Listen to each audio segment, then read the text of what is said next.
অবশেষে বিদায় নিল সিলেট স্ট্রাইকার্স। টানটান উত্তেজনার ম্যাচে ফাইনালের টিকিট নিশ্চিত করল রাজশাহী ওয়ারিয়র্স।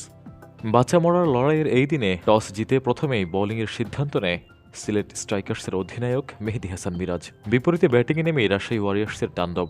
মোটামুটি প্রায় পাহাড় সম টার্গেট ১৬৫ রানের। তাড়া করতে নেমে শুরুটা সাবলীল ছিল সিলেট স্ট্রাইকার্সের। পাওয়ার প্লের ৬ ওভার শেষে ২ উইকেট হারিয়ে দলীয় সংগ্রহ দাঁড়ায় ৩৭ রান।